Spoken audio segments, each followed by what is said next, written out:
Fala, gestora ou dono de imobiliária. Estamos aqui em mais um podcast da Upstate. Dessa vez com um assunto diferente, em que a gente vai falar se vale a pena ter uma imobiliária boutique ou uma imobiliária de grande porte. Para isso eu chamei aqui um amigo meu, o meu xará, Matheus Carneiro, em que ele, que é especialista em vendas de grande valor, de alto valor agregado, vai falar um pouquinho sobre esse movimento que ele está fazendo. Mas antes, seja bem-vindo, Matheus. Muito obrigado, Matheus. E eu gostaria que você se apresentasse, contasse um pouquinho da sua trajetória antes da gente entrar no tema. Legal.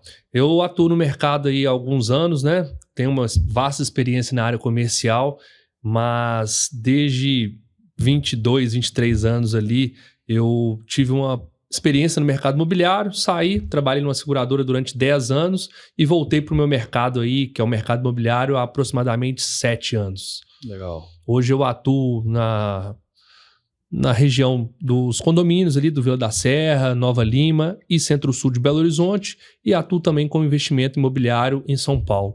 Então, o meu foco acaba sendo ali Belo Horizonte, Centro-Sul, Nova Lima e São Paulo. Legal. Para quem não sabe, né, ali o Vila da Serra são condomínios de alto padrão, né? Alto valor agregado. Em São Paulo também o mesmo foco de alto padrão? Legal. Não, São Paulo eu atuo só com investimentos para pessoas que querem ter renda, né? Basicamente são os estúdios. Entendi. Eu entendi esse mercado ali que várias pessoas estavam investindo, mineiros que compram em São Paulo, não tinham uma referência aqui em Belo Horizonte e compravam direto lá com corretores de São Paulo.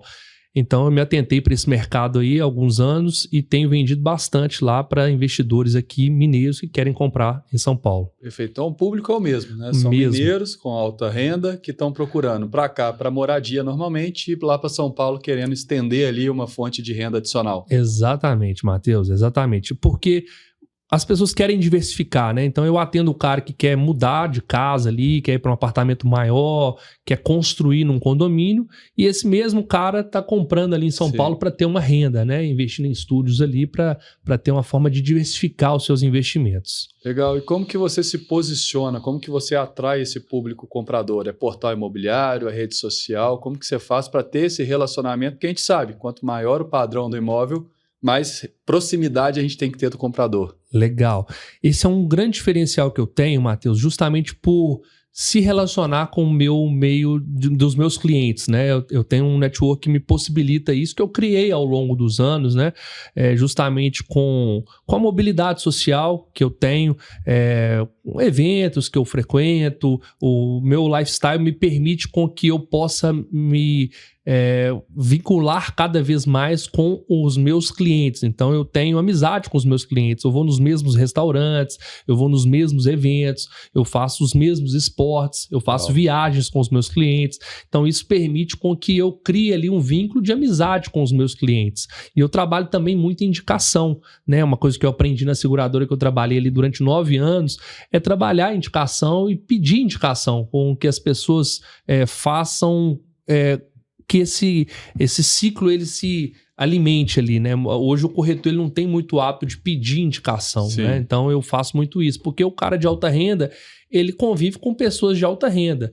Então, quando eu peço indicação, eu consigo chegar em outras pessoas e criar novos relacionamentos com aquelas pessoas, entendeu? E queira ou não, a venda é relacional, né? Você tem que ter uma confiança. Se a pessoa comprou com você, ela já confiou. Então, você tem que aproveitar esse momento que ela está satisfeita com a aquisição que ela fez e direcionar para ela te mostrar outra pessoa que está comprando naquele momento, outro investidor no seu caso, né? Total, Matheus. Eu falo que o cliente de alta renda, ele é muito exigente, mas ao mesmo tempo eu falo que fazer uma venda, às vezes a pessoa vai achar até estranho, mas fazer uma venda de 400, 500 mil, às vezes dá mais trabalho do que uma venda de 10 milhões. Sim. Então, o cara ele é exigente, mas quando você entra no flow ali, acaba que você pega o jeito e não tem dificuldade mais, né? É uma coisa muito leve. O meu atendimento ele é muito leve. Até porque a pessoa que está comprando 10 milhões dificilmente é a primeira aquisição dela. Exatamente. Ela já tem um conhecimento ali, ela já sabe até qual caminho que ela vai seguir, se é um financiamento, se ela tem o capital próprio. Então, ela tem um nível de maturidade maior na aquisição.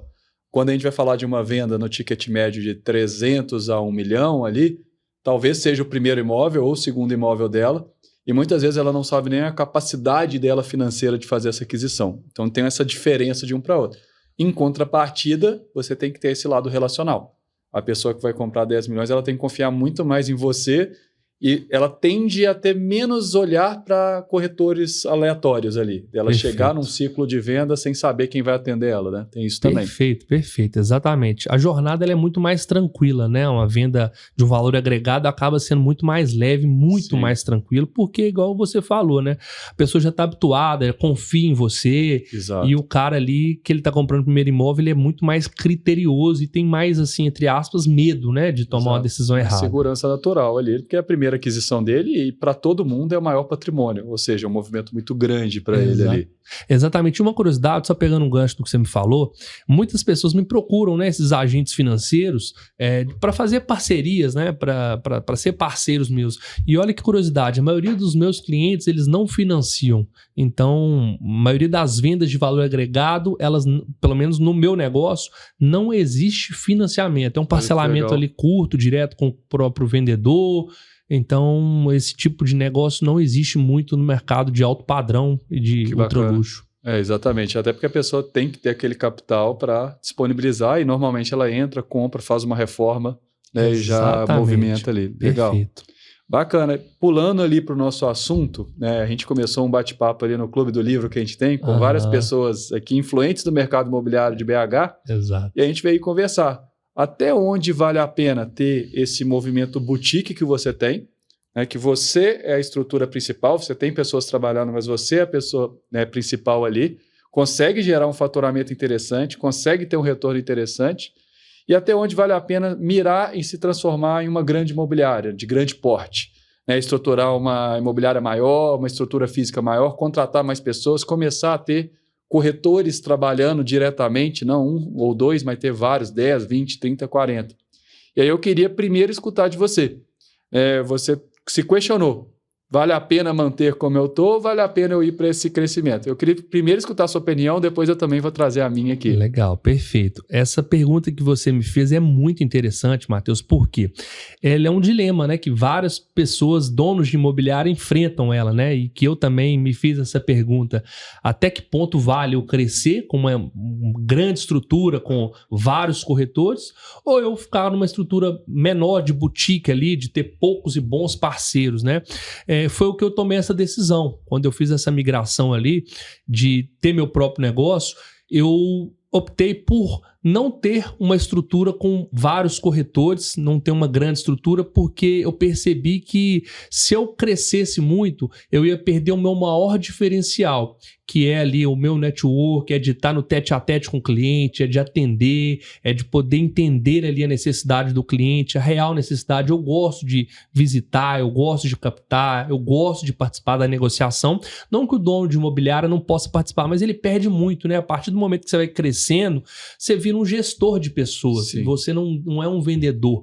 Eu queria não ser somente um vendedor também, porque eu queria ter uma marca por trás, que é a Carneiro Investe Imóveis, que é a minha imobiliária, porque eu queria me estruturar, né? Eu queria ter ali um back-office financeiro, administrativo, jurídico, enfim. Eu queria ter realmente uma estrutura por trás para eu não ser simplesmente um corretor autônomo, não que não seja uma boa estratégia, porque tem vários corretores autônomos que fazem um trabalho muito legal, mas eu acho que o cliente em si, ele não valoriza o corretor autônomo, ele não gosta de pagar ali a comissão, ele não acha muitas vezes justo de pagar por um corretor autônomo que não tem uma estrutura, não tem um back-office administrativo, financeiro, jurídico, né? O que eu acho errado, mas assim, é uma percepção do mercado. Sim. Então o cliente ele não valoriza, na hora ele espreme muito o cliente, às vezes o corretor autônomo ele está fragilizado na situação, porque ele não tem nem como brigar muitas vezes. Ele fica mais fraco na negociação da própria comissão. Exatamente. E ele fica muito... A gente brinca, né, que o corretor, ele é, como todo vendedor, ele é um lobo solitário, ele não tem como ali desabafar, ele não tem como se motivar muitas vezes, poucas pessoas são automotivadas, então a maioria das pessoas precisam de estar próximas de pessoas para se motivar, para se realmente conseguir aderir a técnicas. Então é uma estratégia um pouco mais difícil, dolorosa, e eu acho que acaba sendo um pouco mais fragilizado o corretor autônomo. Então eu não queria ser um corretor autônomo. simplesmente, e eu também não queria ser uma grande imobiliária. Eu sei que não é fácil ser uma grande imobiliária, mas eu não queria trilhar esse caminho de grande imobiliária. Por quê? Porque o que eu te falei, uma grande imobiliária, ele vira um gestor de pessoas, de conflitos, de questões ali, de pessoas mesmo do dia a dia, né? Ficar entrevistando pessoas, resolvendo o trâmite ali de uma empresa como toda, que tem seus problemas ali no dia a dia. E aí, quando eu montei meu negócio, eu falei, eu quero ser uma boutique imobiliária, por quê? Eu quero ter uma estrutura, mas eu quero atender os meus clientes, eu quero ali não perder o meu maior diferencial, que é o Matheus, o vendedor, o cara ali que conhece o bairro, conhece ali os condomínios, conhece os prédios, as casas, ele tá em São Paulo ali para entender o que tem de novidade. Então, Matheus, essa mudança, ele respondendo de forma bem objetiva, eu não quis ser um grande imobiliário, não quis ser um corretor autônomo, porque realmente eu ia perder o meu maior diferencial. Mas claro que essa pergunta a gente volta e meia, a gente se faz, né? Pô, e aí, eu vou ficar... porque constantemente, Matheus, olha que curiosidade, como eu faço um trabalho muito forte nas redes sociais, de forma orgânica, inclusive, volta e meia, corretores me procuram, quase toda semana, 2 corretores me procuram querendo trabalhar comigo. Falam, olha, eu admiro o seu trabalho, você faz um trabalho legal, me dá uma oportunidade para eu trabalhar com você. E eu fico assim, numa situação até delicada, porque não é desprezando, mas é porque se eu for entrevistar pessoas, e eu vou entrevistar pessoas boas ali nessa jornada, eu vou acabar crescendo meu time. E aí eu vou acabar me tornando uma imobiliária. E é uma linha muito tênue, né? Porque você vai crescendo, não é que você assustar, você tá grande. A maioria das imobiliárias, você como conhece a boa parte do mercado imobiliário ali, você deve passar por isso, né? O cara às vezes nem queria crescer e quando ele assustou, ele já estava grande. Exatamente. Então é exatamente isso que eu não queria. Não me tornar um gestor de pessoas. Eu queria ser o Matheus vendedor, mas que carregasse uma estrutura, um nome por trás, para que eu tenha a possibilidade também de não ficar sozinho, de ter a possibilidade de ter parceiros ali, né? Hoje eu tenho um escritório no Vila da Serra, que eu tenho um parceiro muito legal também, eu tenho um braço direito, que é o meu gerente. Então a gente consegue estruturar para que o negócio também não dependa só de mim. Por exemplo, eu acabei de voltar de viagem e várias coisas estavam acontecendo, negociações grandes que não dependiam só de mim. O negócio não parou porque você viajou. Exatamente. Então eu não tenho uma estrutura, uma grande imobiliária com 30, 40, 50 corretores, mas eu também não sou o Matheus corretor autônomo ali, que se eu estiver fora ali, que se eu estiver ausente, o negócio vai parar, entendeu? Sim. Então a minha estrutura é exatamente essa hoje. Pô, legal. Enquanto você foi falando, eu fui pensando em vários pontos que eu podia trazer aqui. Acho que o primeiro que é chave é o entendimento, né? Se você é dono de uma imobiliária boutique, você tem uma atividade mais comercial. Você é a referência comercial, você vai fazer as atividades ali, né? De captação, muitas vezes, atendimento e até o final ali, que é o fechamento, a negociação final. Quando você vira o dono de uma grande imobiliária, você tem que se colocar como gestor. Inclusive, muitos treinamentos falam, é ruim você continuar como corretor, porque você vira concorrente dos seus próprios corretores. Então você vai muito mais para a parte gerencial, para a parte de RH que você falou, que é recrutar, treinar talentos de corretores. Então eu acho que o primeiro ponto que a imobiliária ou a pessoa que está tomando essa decisão tem que ver é onde que eu me enxergo trabalhando? Eu me enxergo como gestor ou como vendedor? Porque talvez o movimento que dá muito errado em muita imobiliária é quando ela fala assim, eu sou um bom vendedor, mas eu quero ganhar mais dinheiro. Eu sozinho não ganho mais. Então, ao invés de eu aumentar meu ticket médio, ao invés de eu fazer outros movimentos para mim mesmo, eu vou e começo a virar imobiliário. Só que aí muda totalmente as atividades. E é engraçado você falar, porque eu vivo isso na pele quando a gente fala de gestão de times de vendas em geral, saindo do mercado imobiliário. A pessoa é um bom vendedor. Às vezes a empresa transforma ela num gerente, ela se torna um mau gerente, ganha menos dinheiro e é pior para a empresa. Não é porque ela deu esse salto que ela vai ganhar mais necessariamente, não é que ela deu esse salto que é melhor para a empresa. Então, acho que esse primeiro ponto que eu queria entrar. Você acredita exatamente nisso então, né? A pessoa tem que entender o que ela quer fazer, onde ela se encaixa melhor, porque se ela for melhor naquilo, ela vai ganhar mais dinheiro, porque necessariamente ela ser maior, entre aspas, em estrutura.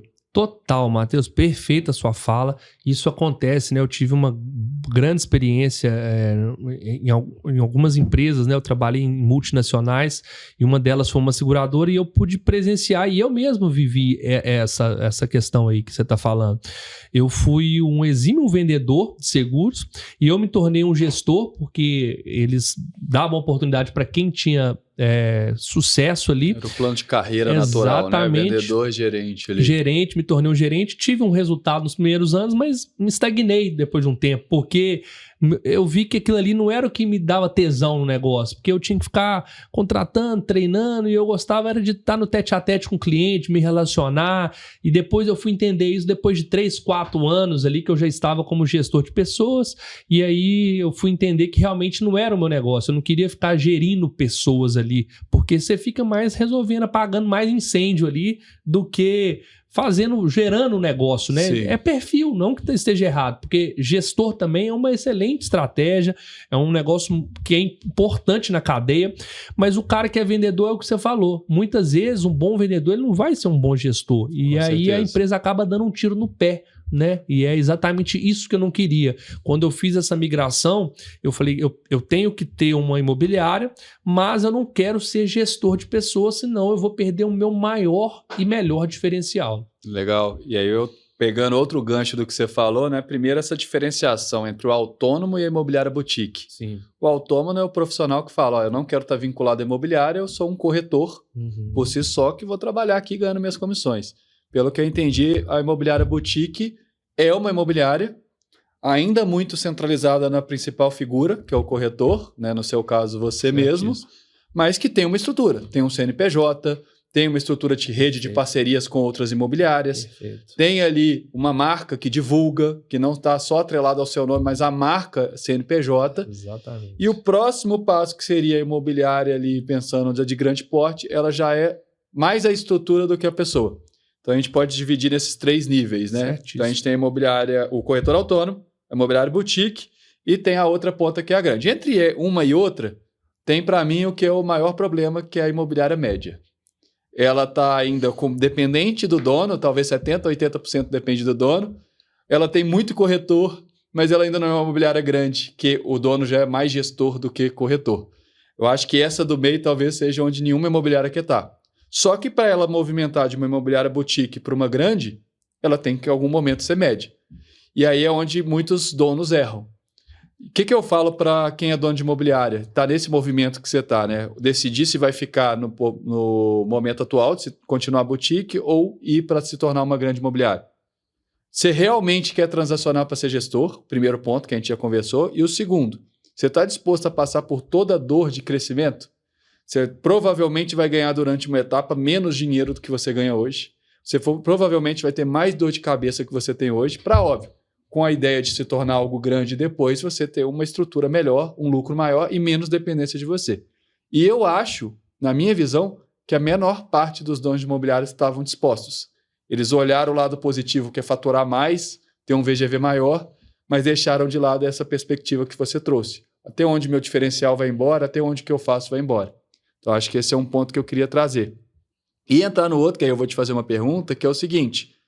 Eu acho que é uma tendência de mercado, não só no mercado imobiliário, essas empresas boutiques.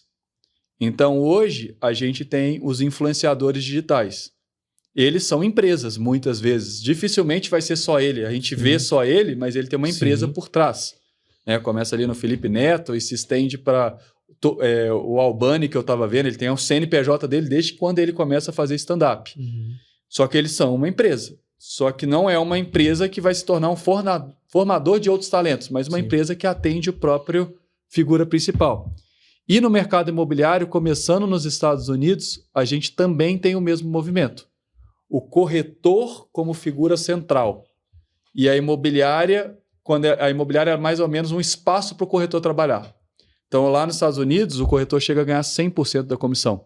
Por quê? Eles entendem que você pode ser o seu boutique, você vai ser a sua própria marca, mas se você quiser atrelar uma imobiliária só para ter o estoque dela, você vai poder fazer isso. Eu enxergo esse movimento. Você acredita que seja um movimento natural? Cada vez mais donos de imobiliária optando por ser boutique e cada vez menos querendo ter uma imobiliária de grande porte? Acredito sim. Eu acho que o movimento do cara que já está grande ser boutique, ele é difícil de existir, né? Uhum. É muito... Tem um viés psicológico ali, né? Exatamente. A sensação de perda, né? Eu estou diminuindo, estou enxutando. Exatamente. O cara que já está com aquela estrutura, dificilmente ele vai conseguir diminuir, né? Fica aquele turnover altíssimo. Isso é um outro problema que depois a gente pode entrar nele. Sim, vamos. Mas, enfim, eu acredito sim, esse foi o movimento que eu pensei quando eu me tornei uma imobiliária boutique, de realmente as pessoas que estão comigo ali, os poucos e bons parceiros, eles ganham boa parte da fatura ali da comissão, né? Porque eu vejo eles como sócios, na verdade, não como corretores. Uhum. Eles são sócios meu no negócio, porque as imobiliárias hoje que mais performam na cidade são imobiliárias hoje aqui em Belo Horizonte, são imobiliárias que têm poucos e bons corretores e que ganham uma boa parte da comissão. E que o corretor também, para performar naquele negócio, Matheus, ele, para dar certo nesse tipo de imobiliária boutique, ele tem que se enxergar como uma empresa. Ele tem que enxergar como uma imobiliária parceira ali, mas enxergar como empresa. Por quê? Se o corretor não se enxergar como uma empresa, não investir num bom celular, tá num carro legal, carro limpo, tá arrumado, ele vai se enxergar como um funcionário. Aí ele, muitas vezes, ele acaba não performando. Mas, respondendo sua pergunta, sim, eu acredito demais nesse modelo em que a comissão seja agressiva para o corretor, que o corretor realmente seja um associado imobiliária. É um modelo americano que a tendência é de dar certo aqui no Brasil, mas as pessoas têm que enxergar isso também, né? Tanto o corretor quanto o dono da imobiliária. Até porque a barreira de entrada para ter uma imobiliária diminuiu. Antigamente, a imobiliária tinha o estoque era só dela, era difícil outra pessoa ter acesso porque não tinha internet. Depois veio os portais, mudou um pouco esse cenário. Também a imobiliária tinha ali a marca, que era o que trazia segurança. Hoje eu acredito que a marca pessoal traz mais segurança do que a marca da empresa. Apesar que quando as duas são fortes, é o melhor dos mundos. E quando a gente fala lá dos Estados Unidos, teve um movimento que a gente chama do Agent-Centric.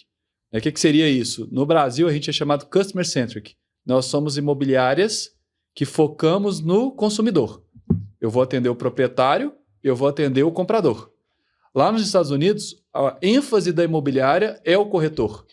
O papel dela é se tornar um recrutador de corretor, treinador e formador de corretor, a ponto dele ganhar 100% da comissão. Começa ganhando seus 80%, pagando 20% para a imobiliária. Quando ele atinge um cap, que é um teto, 100% passa a ser dele. Além disso, a gente tem esses corretores que começam a ter uma visibilidade digital, que é o seu caso. Sim. Começa a ter 10 mil, 20 mil seguidores, alguns casos que bastam de 1 milhão de seguidores no Brasil. Então, a referência é maior do que a própria marca da imobiliária. Então, eu também acredito, assim como você, que é um caminho. Sobre a parte boutique, eu também acredito muito, apesar que eu tenho uma visão. Eu acredito só nos dois extremos, tá? Eu só acredito no boutique ou na muito grande. Eu acho que a do meio do caminho, ela é a que vai sofrer mais. Não é que eu não acredite nela, até porque vários parceiros nossos são, mas ela é a que sofre mais. Concordo. Porque ela está nem para um lado, que ela é tão grande a ponto que não depende do dono, nem ela é uma imobiliária que não tem um custo tão alto que a primeira venda já entra ali uma rentabilidade boa para o dono também. Então ela está naquele caminho que ela tem que gerir pessoas, ela tem que fazer essa parte operacional. Voltando para o seu cenário, tá? Depois de trazer aqui minhas observações, eu queria entender. Você falou que você tem parceiros, você falou que tem corretores e tem funcionários. Então você, apesar de ter boutique, você não é o autônomo independente. Como que é esse relacionamento com parceiros? A primeira pergunta. Eles captam mais e te fornecem estoque ou eles vendem o estoque que você tem? Segunda, como é a sua relação com esse ou esses corretores que você trabalha? Você usa uma metodologia que você está espelhando ele para se tornar um novo Matheus? Sim. Ou não, ou ele é um apoio seu nas vendas? E o terceiro, onde que entra a equipe? Você tem time de marketing? Eu queria saber esses 3 cenários. Os parceiros, corretor ou corretores e equipe. Como que você se estruturou? Vamos dar uma pausa rápida aqui no nosso podcast para eu trazer uma mensagem para vocês. Hoje, a Upstate ela tem solução completa para sua imobiliária, independentemente do porte ou da dor que você tenha na locação. Nós temos a solução do aluguel garantido sempre em dia. Através de um fundo parceiro, nós primeiro pagamos o aluguel, depois a gente corre atrás de recuperar o valor. Além disso, temos a solução da gestão financeira operacional, em que a gente faz todas as tarefas operacionais repetitivas com uma equipe e sistema, liberando o seu tempo como dono ou dos seus principais funcionários para focar naquilo que importa, que é a parte relacional. E por fim, ainda temos uma solução destinada a grandes imobiliárias, em que a gente estrutura soluções financeiras para você. Não deixe de nos procurar e saber mais. Legal. Vamos lá. Em relação a parceiros, hoje eu sou aberto ao mercado, faço muito negócio de parceiro, com parceiros, né, do mercado, imobiliários. Eu tenho alguns parceiros que são muito fiéis, assim, né, que trazem muito negócio para mim. Então eu sou um cara aberto. Mas o trazer negócio seria mais captação ou eles trazerem o cliente para comprar uma captação sua? Mas os dois. Captação, eu tenho um grupo, né, que eu faço parte também, que eu criei é um hub imobiliário de parceiros ali, pessoas do mercado imobiliário que a gente coloca no grupo demandas que tem, que não tem um imóvel, ou vice-versa, que tem o cliente que tem a demanda, não tem um imóvel, que tem o cliente não tem um imóvel, ao contrário, né? Que tem um imóvel legal ali com preço bom e joga para ver se alguém tem um cliente. Legal. Eu tenho algumas parcerias assim que geram muito bons frutos, sabe? Em relação ao mercado. Eu sou um cara aberto ao mercado, muitas pessoas me procuram. Então eu sou bem aberto à questão de parcerias no mercado. Legal. Em relação ao escritório, eu tenho um cara que eu estou treinando para ele ser um espelho do Matheus, né? Um cara que tem muito promissor, assim, um cara que é uma jovem promessa, que eu falo, porque ele é novo, ele tem uma experiência, é um cara que veio do esporte, é um cara que eu estou treinando para ele ser melhor do que eu. Ele é um cara que precisa só de lapidar. Ele é um diamante que precisa ser lapidado. Porque ele é um cara dedicado, veio do esporte, é um cara hiperdisciplinado, quer vencer. Eu gosto daquele cara guerreiro que saiu de baixo, que realmente quer mudar ali o futuro que ele tem ali. Realmente ele vai mudar ali a estrutura que ele tem da família. É um cara que veio de baixo e viu que o mercado imobiliário possibilita que ele mudar ali o estilo de vida dele, né? Legal. Então é um cara que eu estou treinando e ele tem tudo para ser realmente muito melhor do que eu. Esse é um cara que é meu braço direito, ele capta, ele vende, ele faz tudo hoje, né? Legal. Como eu capto, vendo também, atendo cliente. E eu tenho um outro também, um parceiro no meu escritório, que é um cara do mesmo nível meu, que é um cara hiper mega bem relacionado, que traz muitos negócios para o escritório também. Então, muitas vezes eu tenho um cliente, ele tem um imóvel, ou às vezes ele tem um cliente e eu tenho um imóvel. É um cara que a gente tem muita sinergia, até por isso que ele é meu parceiro hoje. A gente é praticamente, entre aspas, sócio, porque a gente não é sócio porque ele tem a empresa dele, mas é um cara que a gente faz muito negócio juntos também. E eu tenho uma estrutura administrativa, né? Eu tenho ali a secretária, eu tenho um jurídico que é terceirizado. Então, a minha estrutura ela funciona bem enxuta, porque exatamente o que eu te falei. O que você falou muito bem, né? O meu medo é de ficar no meio do caminho. Então, por isso que eu não quero crescer muito e ter mais corretores e crescer minha estrutura, porque senão eu vou ficar no meio do caminho e eu tenho que decidir. Eu fico grande e voltar para trás é difícil, né? Sim. Então é bem difícil você dar um downgrade ali. Então a minha estrutura é essa: parceria, escritório, e você falou de marketing, né? Da parte de estrutura de marketing, né? Administrativo em geral. Legal. Em relação ao marketing, Matheus, hoje eu tenho uma estrutura de videomaker, eu tenho um cara de gestor de tráfego pago e eu estou exatamente nessa transição de marketing, porque olha que curiosidade. Hoje eu praticamente não invisto em marketing. É até curioso falar isso, né? Um corretor, uma empresa que não investe em marketing, porque hoje eu não dou conta de atender os meus leads que eu gero de forma orgânica. Legal. Eu não invisto hoje quase em marketing, porque graças a Deus eu tenho feito muitos negócios de forma orgânica com a minha própria rede social, sem investimento. É até curioso falar isso. Portal, né? Você faz? Não faço portal. Nada de portal. Meta?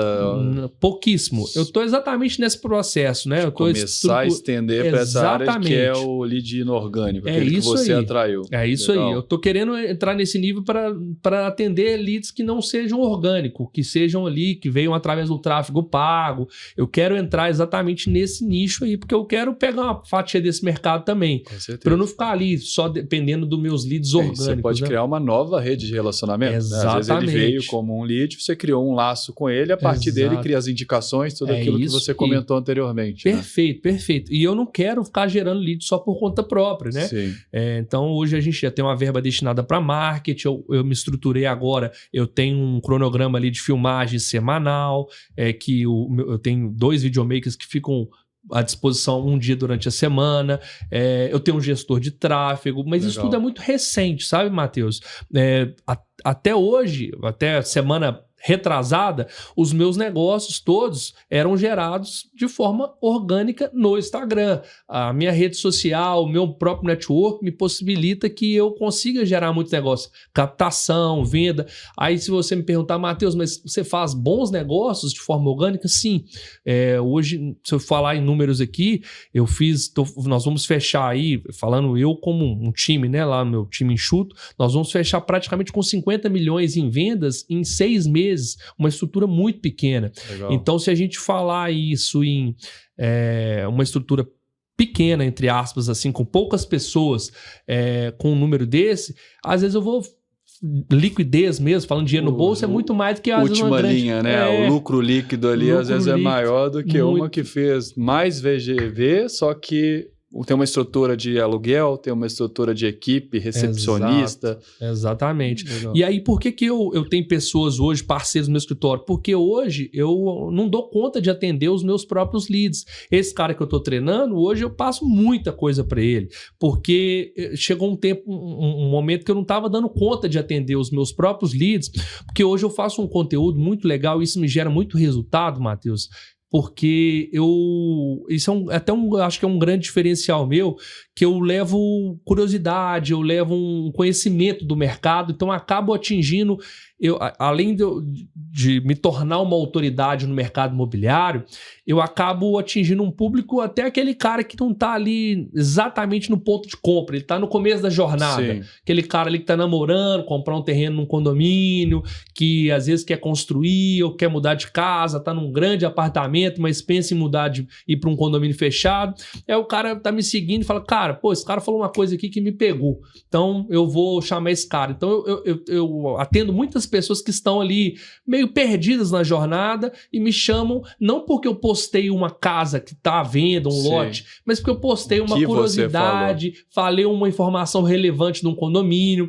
Então hoje a minha rede social ela me possibilita muito chegar, me conectar com essas pessoas justamente por isso, porque o mercado está um pouco cansado, sabe, Matheus? Eu mesmo não aguento ver imóvel. Você entra no Instagram, o cara falando, esse aqui é o único do mercado, sim. Essa casa aqui só tem ela, não existe, só essa aqui é a única com essa piscina, isso aqui é uma coisa que é, enfim. O mesmo caminho ali de focando no imóvel, né? Exatamente, Matheus, tá todo mundo fazendo a mesma coisa. Eu falei, cara, eu não quero fazer a mesma coisa, eu quero fazer um caminho um pouco diferente, não que eu não seja um vendedor, sim. Eu tô ali para vender imóvel também, mas eu não quero simplesmente vender, eu quero fazer uma diferença, eu quero levar informação, e aí às vezes até o cara que nem tá procurando, fala, cara, que legal, um amigo meu tá procurando, você falou informação relevante, e eu capto muita coisa na minha rede social por isso. Muitas pessoas, o cara tá querendo vender, muitas vezes eu tô captando. Entendi. Então, a minha rede social, ela me possibilita captar muita coisa, porque eu falo de um condomínio ali que o cara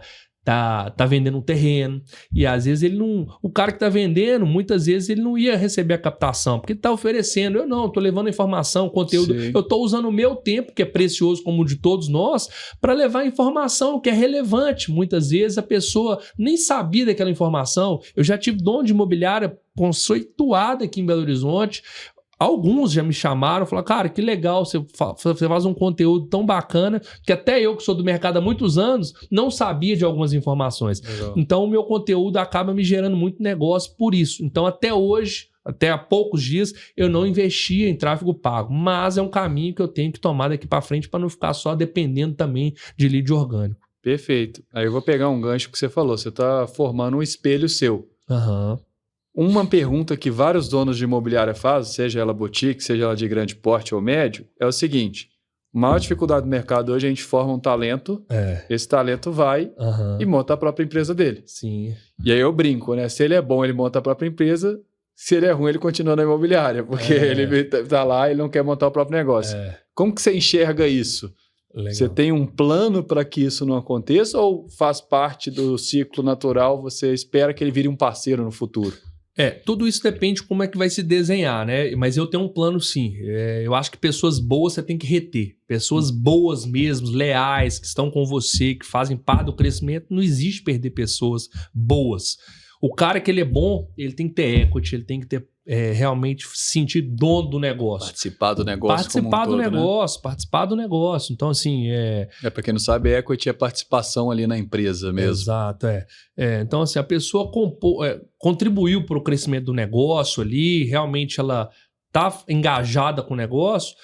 Se realmente você acha que ele é um cara que vai contribuir para o seu crescimento, você enxerga ele como um sócio, você tem que colocar ele para dentro da estrutura. Eu sou a favor de distribuir mesmo realmente equity e a pessoa crescer Só que faz mais sentido numa boutique, porque são poucos, do que numa que tem 60, 70 corretores, talvez, né? Total. Mas também, às vezes o cara vai crescer, ele acha que ele está preparado. Se você não vê aquele cara ali como um sócio, como um parceiro, tem que deixar voar, faz parte do crescimento, deixa a pessoa também voar. Uma coisa que eu vejo é pessoas... Não é exatamente o que você está falando, mas hoje existe um problema gigante no mercado, principalmente na minha praça maior, onde é o meu escritório. A minha imobiliária ali tem algumas imobiliárias ali na região do Vila da Serra e Belvedere, e que fica um turnover altíssimo. Sim. Mas não são pessoas que estão tendo muito sucesso, são pessoas que acham que o problema é sempre da imobiliária, né? Sim, tá terceirizando a culpa da imobiliária. Exatamente, fica 3 meses uma, vai para outra, fica aqui. Esse é um grande problema. Mas, em relação ao cara que formou um talento, voltando à sua pergunta, cresceu, ele quer voar, ao meu ver, acho que esse cara tem que ficar dentro do time e eu sou a favor de colocar para dentro da estrutura e não perder esse cara. Legal. Tá? Então, é a minha visão. Eu concordo. O partnership que a gente fala, né, aquele progresso que ele é tão bom que ele vira sócio, exato, é amplamente usado no mercado ali de investimento, por exemplo, mas muito pouco usado no mercado imobiliário. Total. Sendo que é um mercado igual, que depende da pessoa, da rede de contato dela. Então é mais vantajoso você colocar ele como um sócio ali, fazer um plano de progressão, do que perder ele para o mercado e treinar alguém do zero e perder todo aquele trabalho. É porque os escritórios de advocacia fazem. Escritório de advocacia, XP, investimentos, exatamente. BTG. Tecnologia tem um contrato que a gente chama de vesting também, que você cria um contrato que durante anos a pessoa vai comprando cotas e participando também. Então, outros mercados têm isso mais maduro. E o mercado que mais depende de pessoas ainda não conseguiu aderir. Exatamente. Ou pelo menos não conheço nenhum case de sucesso grande. Eu conheço várias que já deram ali participação para o gerente, para um bom corretor, mas nenhuma que tem um plano, igual você falou ali, de desenvolver pessoa para ela virar sócio. Já sendo parte desse plano, a partnership ali, ou né, a participação no equity. Acho que seria algo legal também. Nosso próprio amigo Ricoy, né? Eu acho que teve uma participação ali na Casa Mineira, né? Quando eles venderam ali, né? Porque eu acho que eles enxergaram isso, que era um cara que contribuiu muito para o negócio. E eu acho que ele fez parte ali, não sei até que ponto, mas... Era melhor ele ter um percentual do que ter o risco de perder ele para o mercado. Exatamente. Porque o cara era tão bom que compensava, e quando a Casa Mineira vendeu para Quinta Andar, ele ainda entrou como diretor lá da Quinta Andar. Exatamente. E agora está no projeto ali dele. Mas foi uma forma de reter o talento. Exatamente. E para você ver como ele foi importante num M&A, que foi uma aquisição, ele se tornou uma peça-chave na outra empresa que comprou. Exatamente. Então, com certeza foi mais vantajoso para a Casa Mineira dar esse percentual para ele do que se reter o percentual para si e perder ele para o mercado, ou se tornando um corretor autônomo, ou montando a própria imobiliária. Olha aí, acabam exatamente no que você está falando. Tiveram essa visão que você está falando, de reter um talento, né, cara? Porque hoje o mercado perde boas pessoas, né? Eu mesmo tive uma experiência de gestão numa imobiliária que provavelmente se eles tivessem feito essa proposta, eu talvez teria ficado lá, não sei se seria a melhor opção para mim, mas... Talento você não pode perder, cara. Eu acho que pessoas boas que estão engajadas, que trazem resultado, você tem que reter e colocar para dentro, seja um modelo de vesting, enfim. Você não pode perder, porque hoje é tão difícil, né, você ter pessoas desse nível. Legal. E voltando ali para a parte de vale crescer ou não, hoje você ganha o que você gostaria? A gente nunca está satisfeito, né? A gente que é vendedor, a gente sempre quer ganhar muito mais. Tá feliz, mas não está satisfeito, Tô feliz, mas não está satisfeito. Perfeito. Mas estou muito feliz porque realmente hoje os negócios que eu faço são negócios muito recompensadores, assim, são comissões altas, eu faço um volume de vendas não tão alto quanto uma grande imobiliária de grande porte, vamos dizer assim, mas os negócios que eu faço são muito assertivos e são vendas que são interessantes. Mas eu quero aumentar o meu volume justamente por causa disso, porque eu quero fazer mais tráfego pago, eu quero gerar novos leads. Então a ideia é crescer e fazer um volume maior de negócios, mas que eu consiga participar ainda de tudo ali, para que não me torne ali uma imobiliária média, entendeu? E dentro desse movimento, quer crescer marketing, crescer visibilidade, sem crescer estrutura. Quantas vezes você acha que você consegue crescer o seu VGV? Você tem um teto que você imagina? Porque eu acredito que naturalmente vai ter um teto sem crescer estrutura. Uhum. Não dá para a gente falar ali que vai chegar a 1 bilhão de VGV com o mesmo perfil, por mais que invista em marketing. Você tem estabelecido? Não, acho que se eu chegar nesse número, é o número que eu gostaria e eu consigo chegar da forma que eu estou. E aí o lucro justifica muito mais que eu faturar mais, só que aí na última linha ficar aquele pouquinho. Você tem isso em mente já? Eu não tenho esse número definido, mas eu acho que se eu chegasse ali em torno ali de 150, 200 milhões de vendas no ano, com a estrutura que eu tenho ali, pouca coisa maior ali, pouquíssima coisa diferente do que eu já tenho, eu acho que seria um número satisfatório para mim. Legal. E você tem um plano de aposentadoria? Você tem um plano, olha, ou reserva financeira, ou algo que vai assim, quando você não quiser mais, ou quiser só por hobby, você consegue? Você tem isso planejado? Não tem isso planejado. Eu tenho uma ideia de um valor que eu tenho em mente hoje, de investir. De reserva financeira, que eu penso em atingir ele aí pelo menos nos próximos 10 anos. Mas você já tem essa disciplina? Já, total. Aquilo que você gera de resultado, você não faz igual muitos corretores que pega, torra tudo e acha que no mês que vem vai vir de novo, não. Não, de jeito nenhum. Eu sempre fui um cara disciplinado, falando de grana.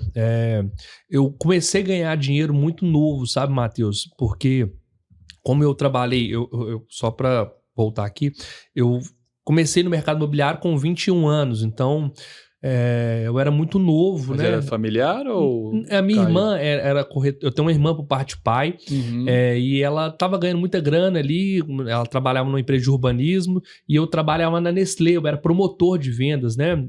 Ganhava ali pouca grana, mas tinha um monte de benefícios, aquela ilusão ali que você fica preso no negócio. E a minha irmã me chamou para ir para essa empresa, e aí eu tirei o Cresce na época, eu fiz tudo certinho ali e fui trabalhar como corretor autônomo nessa empresa de urbanismo, né?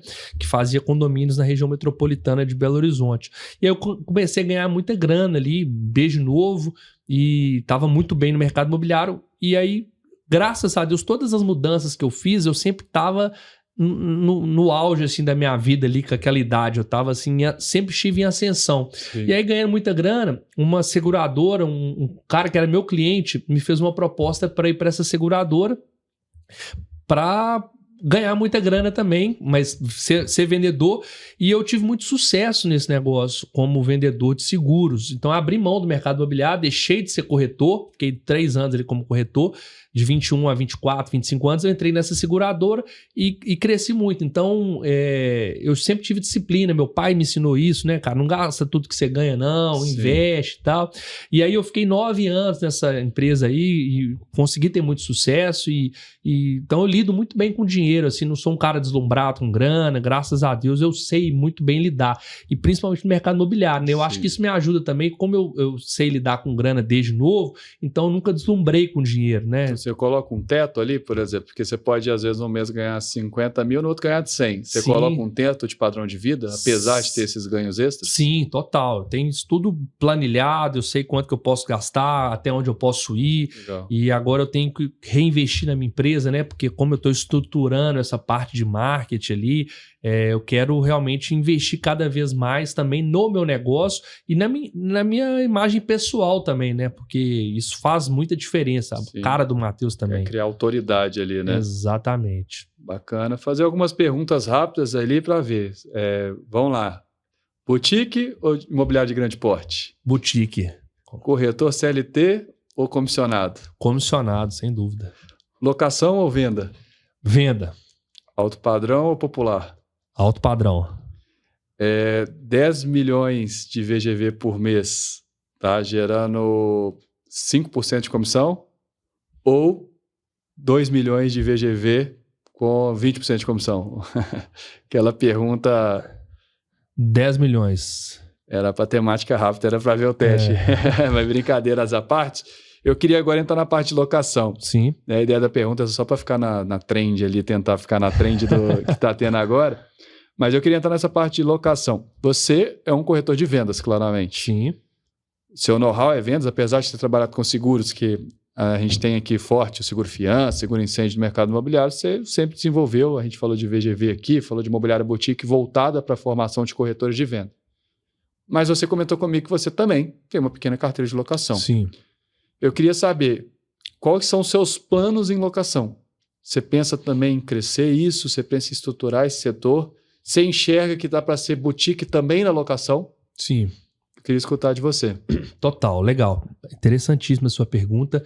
Acredito sim. Hoje eu faço a gestão de poucos imóveis, porque eu coloquei ali um ticket mínimo, né, de aluguel. Hoje eu não pego aluguel se não for maior do que 20 mil reais. Então hoje, para eu administrar aquele aluguel, tem que ser um bom imóvel, tem que ser na região que eu atuo. Só nos condomínios? Não necessariamente. Não necessariamente. Na região na Centro-Sul de Belo Horizonte, né? Ou no Vila da Serra, ali. Bairros mais nobres. Bairros nobres, imóveis bons e que eu realmente conheço o imóvel ali a fundo. Então eu faço a gestão de imóveis que sejam nesse perfil e que o aluguel seja acima de 20 mil reais. Legal. E eu tenho um teto sim, eu pretendo ter um número X de imóveis sob a minha gestão, mas que sejam acima desse valor ali.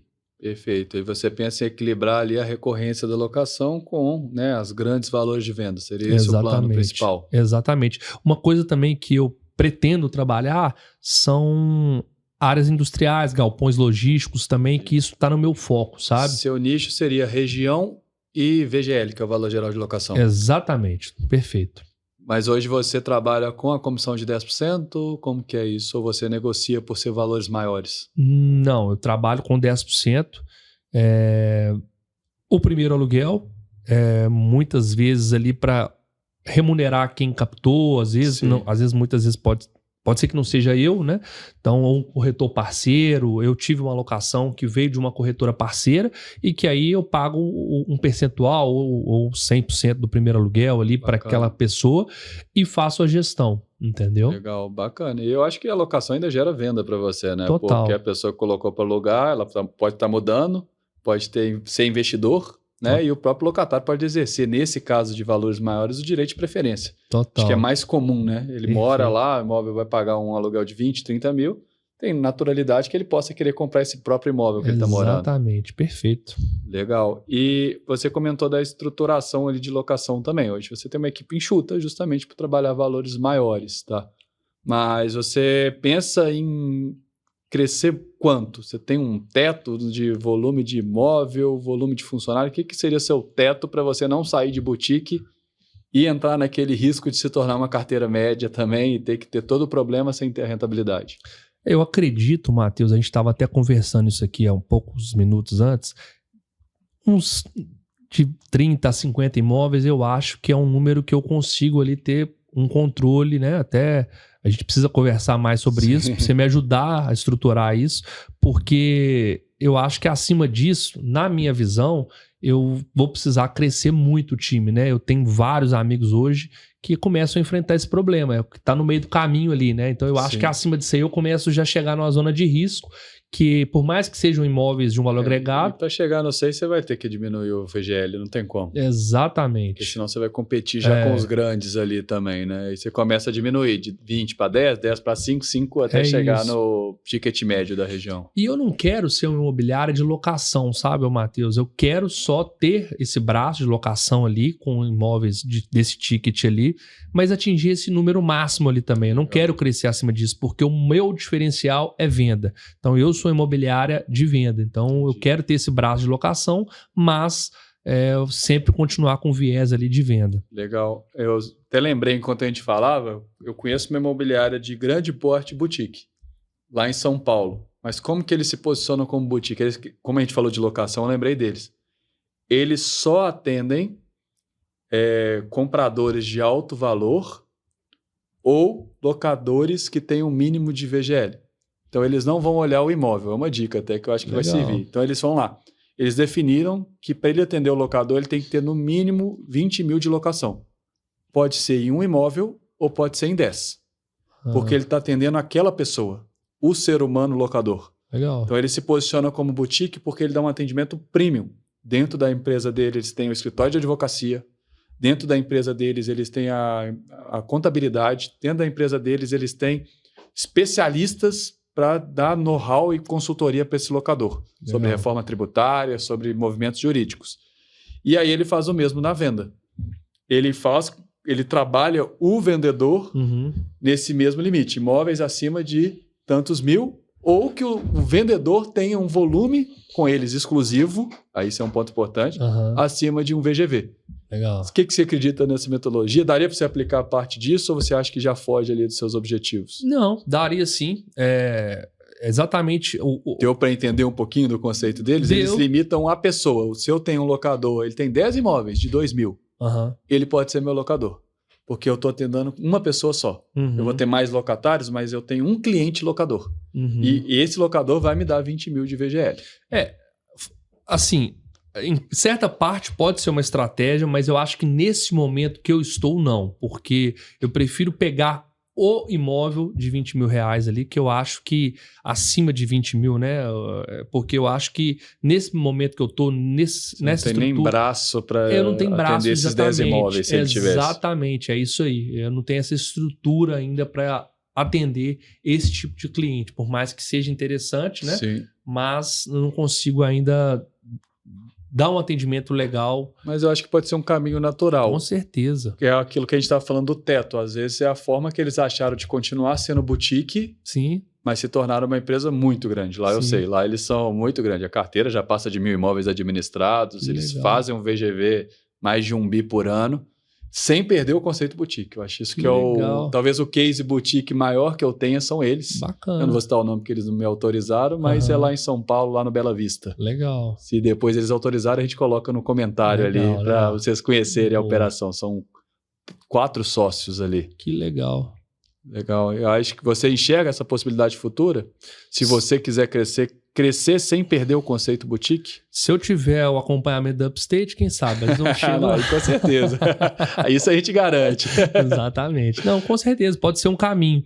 Mas eu acho que é um próximo passo. Primeiro eu tenho que chegar nesse número ali, que eu tenho como objetivo, né? Ali, no máximo, ali, 50 imóveis com esse ticket ali. Aí eu posso, talvez, traçar uma estratégia diferente, sim. Pô, legal. E eu acho que chegando nos nossos momentos finais, eu queria que você trouxesse alguma mensagem que você acha importante para quem é dono de imobiliária, para quem tem a própria imobiliária boutique, para quem é corretor, que você acha que é importante a pessoa ficar de olho no mercado, alguma mensagem aberta mesmo. Legal, perfeito. Eu acho que o mercado imobiliário ele é muito promissor, né? A gente está aí, pessoas sendo impactadas diariamente com o mercado imobiliário, mudando de vida, né? A gente leva ali, a gente trabalha com sonhos. Eu acho que os corretores, muitas vezes, eles enxergam ali a comissão no final ali. Mas, cara, o mercado imobiliário, você está mudando a vida da pessoa, você está proporcionando mais segurança, mais bem-estar, união com a família. Às vezes o cara vai estar num imóvel ali que ele vai criar os filhos, que muitas vezes você vai vender um imóvel para aquela pessoa e que ela vai ficar o resto da vida, ela vai morrer ali naquele imóvel, nunca mais vai mudar. Então a gente tem que enxergar isso, sabe? Ter ali empatia, entender que não é pela comissão simplesmente. Então você que é corretor, entenda realmente o que você está vendendo, entenda ali a necessidade real do cliente, né? A gente fala de entender a necessidade real do cliente, mas às vezes acaba sendo clichê e o corretor não entende mesmo, né? Realmente estuda a região que você quer atuar, conheça a região, atenda o seu cliente de uma forma leve. Claro que você tem que brigar pela venda, tem que acompanhar, fazer o follow-up, mas eu vejo que os corretores hoje, Matheus, eles não entendem o produto que ele está vendendo, às vezes um lançamento, ou às vezes um imóvel pronto. Então, muitas vezes o cara realmente quer oferecer uma coisa sem ele mesmo conhecer. E realmente hoje o mercado está saturado de pessoas que não conhecem os produtos que vendem. Então, se eu pudesse trazer uma mensagem cara, entende o que você está vendendo, estude o seu cliente, veja realmente se ele tem potencial para comprar aquilo ali também, para você não perder tempo, porque hoje os clientes ficam correndo em volta do rabo ali, né? Fica Sim. muitas vezes ali buscando uma coisa que ela não vai acontecer. Então, e muitas vezes por culpa do corretor que não direcionou. Exatamente, total. Então, corretor, eu falo que tem que ter algumas características que são primordiais para o cara ter sucesso nessa profissão. Primeira coisa, a resiliência, né? Eu gosto tanto da palavra que eu tenho ela até tatuada aqui no meu braço. Legal. Eu sou um cara que eu acredito demais na resiliência. Recuperação psicológica tem que ter. Então, resiliência, recuperação psicológica, brilho no olho e tem que ter energia. O cara tem que sair ali, entender que os problemas ficam em casa. O cara tem que ter brilho no olho ali. A gente brinca, né? Sangue nos olhos, faca na caveira, vai pra cima do negócio. Entenda que cada dia ali é um dia diferente. Você pode realmente mudar a sua vida com aquele mercado. Então, eu acho que o mercado imobiliário ele é muito promissor, mas ao mesmo tempo ele está cansado ali de pessoas ruins, pessoas mal qualificadas. Então o público hoje está um pouco cansado de corretor, né? Um monte de gente tentando oferecer um monte de coisa ali que muitas vezes nem é a melhor opção para o cliente. Então eu acho que a mensagem é essa, realmente buscar realmente ali o conhecimento para você levar ali uma coisa que faça a diferença na vida, impacte de uma maneira positiva o seu cliente ali. Legal. E eu queria saber quem são suas referências, seja imobiliária, seja uma referência de influenciador do mercado. Quem que você tem como referência ali que você mira e fala, olha, eu me espelhei nele ou me espelho nele? Legal. Eu gosto muito de vendedores que não são do mercado imobiliário, né? Eu gosto muito do Flávio Augusto, eu vejo ele como um cara muito prático, eu gosto muito da linha que ele segue. Caio Carneiro também, eles estão muito em alta, né? O Caio Carneiro, o Joel J e o Flávio Augusto, mas eu gosto bastante, principalmente do Flávio Augusto e do Caio Carneiro, porque o Caio Carneiro veio do mercado do marketing multinível, né? Sim. Aquele batedor de pasta mesmo, que é igual eu, né? Eu também vim ali de baixo mesmo, comecei como promotor de vendas, fui vendedor de seguro, batedor de pasta mesmo. Então eu acho que isso faz muita diferença. O cara que começa a vida ali realmente guerreiro, gastando sola de sapatos, muda a vida. Então tanto o Flávio Augusto quanto o Caio Carneiro, eu me inspiro muito neles, porque eles são batedores de pasta. Sim. Ali, foram, né, batedores de pasta, são vendedores raiz. Então, são até hoje vendedor, por mais que um deles já seja bilionário. Exatamente. Eles são referências, mas no mercado imobiliário não tem ninguém que seja assim específico. E eu admiro pessoas, né, como grandes atletas que eu admiro, que é o Ayrton Senna, que eu acho que é a minha maior inspiração no esporte, com questão de disciplina, foco, humildade, né? Não pode perder a humildade, um cara que estava sempre ali no auge e nunca deixou de ser humilde, né? Então eu acho que são pessoas que são referências para mim. Perfeito. É isso, agradecer aí a participação, Matheus. Muito obrigado. Cara. Acho que o papo foi bem legal. A gente conseguiu trazer o objetivo principal. E pessoal, para você ali que acompanha a Upstate, não deixe de seguir aqui no YouTube, também no Instagram, @Upstate, UPESTATE.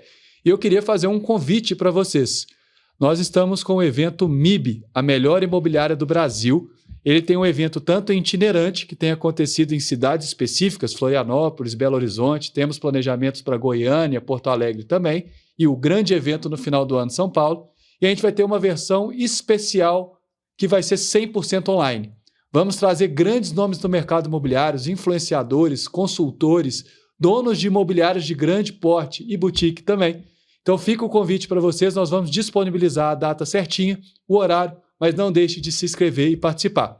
E se você é uma imobiliária que se diferencia, independentemente do seu tamanho, na parte de locação, concorra e cadastre isso para você ser ali candidata entre as melhores imobiliárias do Brasil. Fica o convite, muito obrigado e até o próximo.